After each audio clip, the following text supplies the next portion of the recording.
March 13th, 1997, Arizona. The sky is clear, the stars are bright, and then they disappear. Not because of clouds, but because something massive, something solid, moves between the earth and the heavens. This is Project Arrowhead, the Phoenix Lights. It's the single most witnessed, most documented, and most lied about UAP event in American history. Thousands of people saw it, the governor saw it, the military saw it, and then they told you it was flares. We're going to be using the CIA's own internal review files to prove that the official story is a mathematical impossibility. The event didn't start in Phoenix. It started hundreds of miles north near Henderson, Nevada. The object, a massive V-shape or boomerang, moved south, silently, methodically. We tracked the object's path using the timeline established in CIA RDP97 PHX-112. It passed over Prescott, where witnesses described it not as lights but as a floating city, then down into the Valley of Phoenix, and finally south towards Tucson. The file notes the sheer geographic scale, a single object covering 300 miles in a slow, deliberate cruise. This was not a localized event. It was a statewide flyover. Witnesses didn't just report lights, they reported a structure. A key detail buried in the witness reports is the description of the hole itself.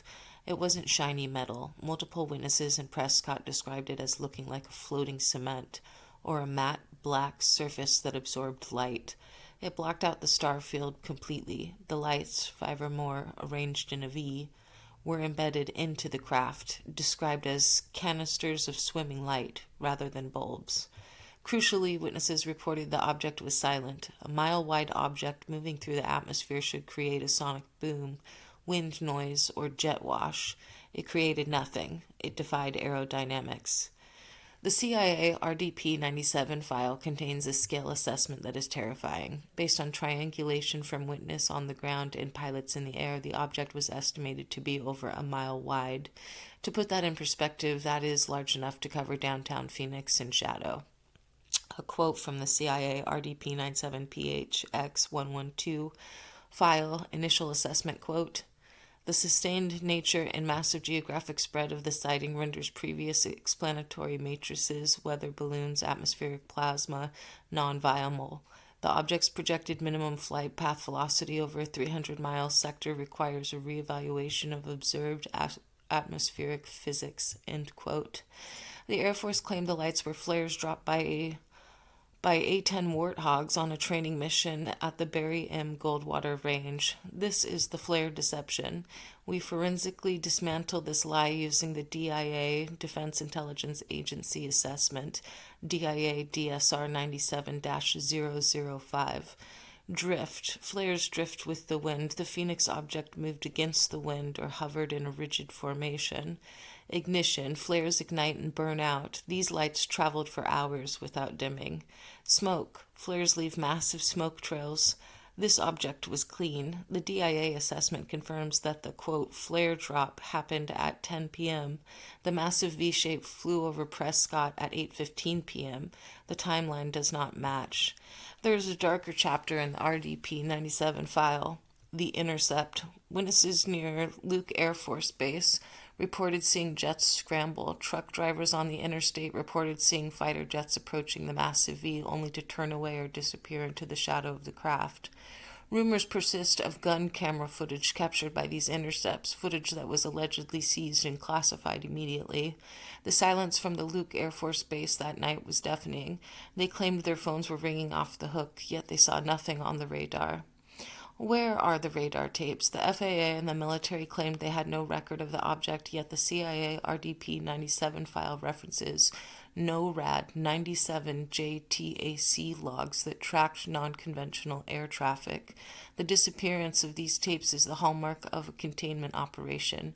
If it was just flares, the radar would confirm the jets dropped them. The absence of evidence is the evidence.